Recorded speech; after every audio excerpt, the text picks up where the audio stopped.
The story begins with the Moss family, a family where every man was unbelievably handsome. It almost felt like they had been crafted to perfection. The oldest son, Okis, was a huge social media star with millions of followers. Thousands of girls were crazy about him, and online he was famous as the love guru. Their father, Parker, was once known as the heartbreaker. In his younger days, he had dated nearly 1,200 women before finally falling in love with Jessica. Jessica was stunningly beautiful, with a unique charm that made her unforgettable. Even her tiny mustache somehow added to her distinctive beauty. But the real hero of this story was the youngest son of the Moss family, Colleen. He was the most attractive member of the entire family. Whenever Colleen stepped outside, girls would instantly start following him. His looks attracted attention everywhere he went. Some girls became so overwhelmed that they acted completely crazy, while others were so flustered that they even got nosebleeds. The Moss family had grown used to all of this. Being incredibly good-looking was simply a part of their everyday life, but Colleen hated it. Every girl fell for his appearance before getting to know the real him. Deep down, he dreamed of finding someone who would love him for his heart, not just his face. Because of that, he had almost stopped leaving the house altogether. Even though he was an excellent student, he refused to go to school,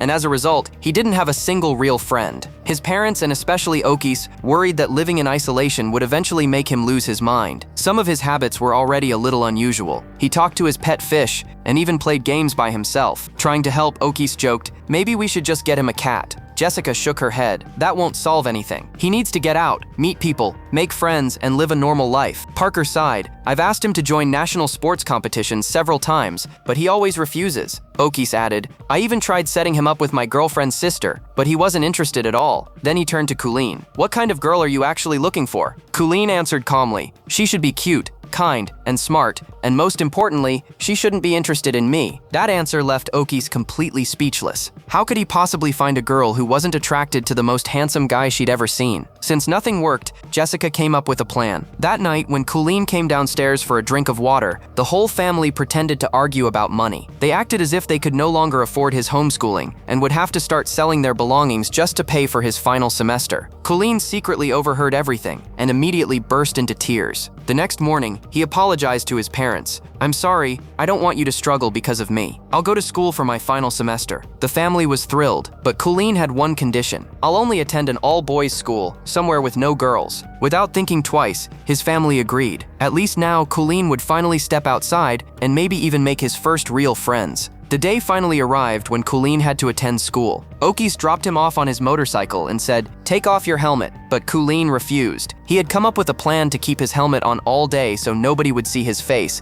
and no one would be affected by his unbelievable looks. Unfortunately, the plan backfired the moment he walked into Horuditson High School. Instead of blending in, every student immediately started staring at the mysterious guy wearing a motorcycle helmet in class. Colleen quietly took the last seat, hoping to avoid attention. When the teacher entered, she stopped in confusion. She asked for his name, but with the helmet on, she couldn't understand a single word he said. Annoyed, she ordered him to take it off. Colleen hesitated. The teacher snapped, this isn't a racetrack. It's a school. Take that helmet off. The moment Colleen slowly removed it, the next thing we saw was an ambulance. The teacher had completely lost her mind after seeing his face. She just stood there smiling uncontrollably, so she had to be rushed to the hospital. The principal was completely confused. What happened here? The students replied, the new guy is unbelievably handsome. The teacher couldn't handle it. Hearing all this, Colleen quietly slipped away. But before he could escape, someone tripped him. It was CD, the leader of the school's biggest bully group. He made a habit of targeting every new student. CD and his two friends dragged Colleen into the school storage room. When Colleen woke up, the three boys proudly introduced themselves like they were some kind of superhero squad. Their group was called 3 Tech. CD was the leader, while the other two members were Erno and Dicky. CD asked, do you know why we brought you here? Colleen simply shook his head. CD explained that there was a girl named Amanda, the most popular student at BBM school. Every year, her school hosted a prom, but they never allowed boys from Horuditson High to attend. Because of that, CD had failed to graduate for 3 straight years. This year, he was determined to get into that prom. His plan was simple. Since Amanda only accepted invitations from handsome guys, Colleen had to deliver their prom proposal on behalf of 3 Tech. Only then would they finally get permission to attend. Meanwhile, another student named Kibo was also there. Unlike the others,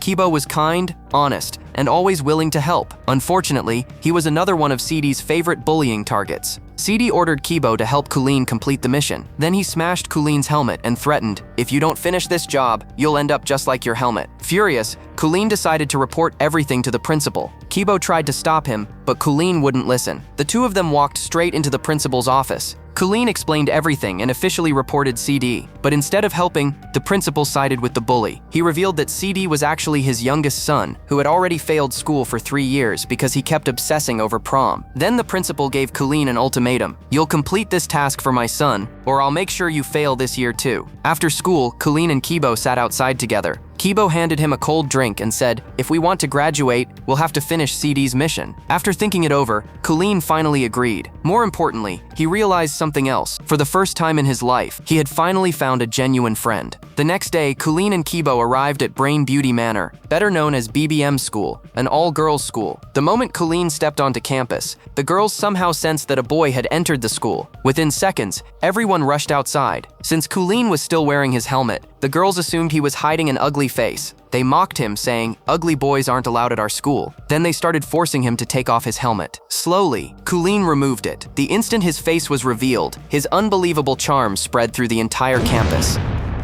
The girls were so overwhelmed that the next thing we saw was complete chaos. News reports immediately covered the incident. The reporters explained that Colleen's looks had driven the girls completely crazy. Some got nosebleeds, while others were so overwhelmed they could barely stay conscious. No one had ever seen someone this unbelievably handsome. From that day on, Colleen earned a brand new nickname: Too Handsome to Handle, a guy whose looks were simply too much for anyone to handle. Meanwhile, we met Amanda. She was inside her trailer during a photo shoot when she saw the breaking news. Amanda wasn't just the most popular student at BBM school. She was also the school's beauty queen and a successful model. The moment she saw Colleen, she smiled. For the first time, she'd found someone whose beauty could actually rival her own. Right then and there, she made up her mind. No matter what happened, she was going to make Colleen hers. As the news spread everywhere, crowds of girls started gathering outside the Moss family's house. Everyone wanted to see Colleen in person. Seeing the opportunity, Parker decided to turn the situation into a business. He literally opened a ticket booth outside the house and started charging people for childhood stories and guided house tours featuring Colleen. Jessica joined in too, giving visitors tours around the house. Before long, the family was making a fortune. Meanwhile, Colleen was on his way home, trying to avoid all the attention. That's when he saw the news. His own family was profiting from his popularity. His heart sank. He realized they'd probably wanted him to go to school all along. At that moment, the girls outside recognized him. Colleen immediately ran away and climbed onto the roof of a nearby house. Heartbroken, confused, he had no idea what to do anymore. Just then, Okies called him on video, but after seeing the huge crowd still gathered outside their house, Colleen sadly said, "You betrayed me." Then he hung up. Feeling completely hopeless, Colleen decided to end everything. He stepped toward the edge of the roof, but before he could jump, a girl named Riri stopped him. She looked at him and calmly said, "If you're really going to do it, don't do it in front of me." Colleen froze. For the first time in his life, someone wasn't affected by his looks. Riri showed absolutely no reaction. Confused, Colleen asked, "Don't you feel anything when you look at me?" Riri simply assumed he was crazy. Without another word, she walked away. But for Colleen, his heart started racing. For the very first time, he felt what real love was like. The only problem was, Riri didn't feel the same way. Later, Colleen moved into Kibo's house, where Kibo's grandmother warmly welcomed him. She smiled and told him, "You can stay here for as long as you need." The next day, Colleen and Kibo returned to BBM school to meet Amanda. They handed her the prom proposal that CD had prepared. Amanda pretended she wasn't impressed by Colleen at all. But the moment he walked away, her nose started bleeding too. Even she couldn't completely resist his charm. Soon afterward, Colleen spotted Riri again. Unfortunately, before he could reach her, dozens of girls surrounded him, and he lost the chance to talk to her. As time passed, Colleen and Kibo became close friends. One day, Kibo invited him to hang out. The real reason was that Kibo secretly liked a girl who worked at a small shop, and that girl turned out to be Riri. Kibo happily introduced the two of them. That's when Colleen realized something. Kibo had feelings for Riri long before he did. The two of them spent a lot of time together, sharing meals and enjoying each other's company, and Colleen couldn't help but feel that they were already becoming very close. As time passed, Colleen started getting jealous. He couldn't even sleep at night. The more he thought about Riri and Kibo spending time together, the more it bothered him. Then he remembered his older brother Okies was famous online as a relationship expert. If anyone could help him, it had to be him. So Colleen secretly scheduled a meeting through Okies' Love Guru website.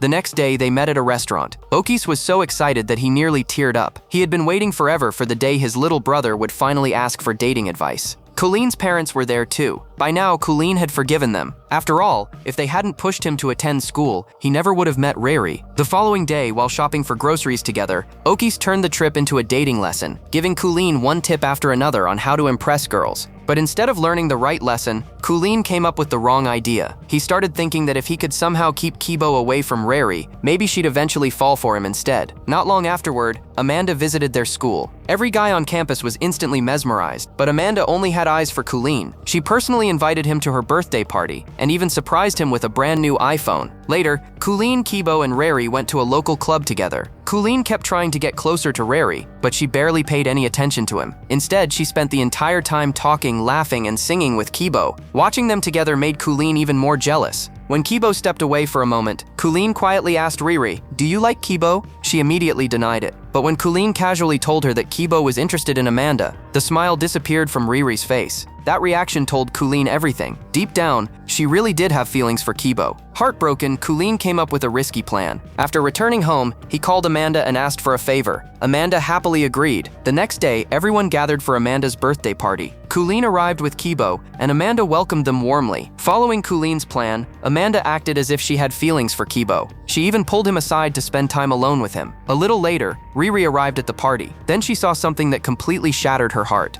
Amanda and Kibo appeared to be kissing. Unable to watch any longer, Riri ran outside. Colleen immediately followed her. With tears in her eyes, Riri said, "I thought Kibo was different. I thought he cared about people for who they were, not how they looked. But I guess all guys are the same." Seeing his chance, Colleen confessed, "I'm not like that, I love you." But Riri gently replied, "I've never seen you as anything more than a friend." Then she quietly walked away. Colleen was devastated. He had betrayed his best friend and still lost the girl he loved. Meanwhile, CD and his crew were also at the party. When CD saw Amanda and Kibo together, he completely lost his temper. After all, Amanda was the girl he liked. He dragged Kibo into the parking lot and brutally beat him up. Colleen witnessed everything, but he was too afraid to step in. Later, Colleen helped Kibo get home. Kibo's grandmother carefully treated his injuries. Then, despite everything that had happened, Kibo handed Colleen a rare collector's card, the exact one Colleen had dreamed of owning ever since he was a kid. At that moment, Colleen realized just how much Kibo truly valued him as a friend. The guilt became unbearable, so he confessed everything. He admitted that Amanda's act had all been part of his plan. Kibo looked at him in disbelief. Then he said, "If you just told me you liked Riri, I would have never stood in your way. But the real mistake was mine, for believing you were my best friend. Don't ever show your face to me again." Then he told Colleen to leave. Just like that, Colleen lost his best friend too. Several days later, Colleen finally returned home. His parents and Okies were overjoyed to see him, but he barely said a word. He simply walked upstairs and locked himself in his room. He eventually started going back to school, but he could never bring himself to face Kibo. The two of them crossed paths almost every day. They looked at each other, but neither one spoke. Their friendship had been replaced by silence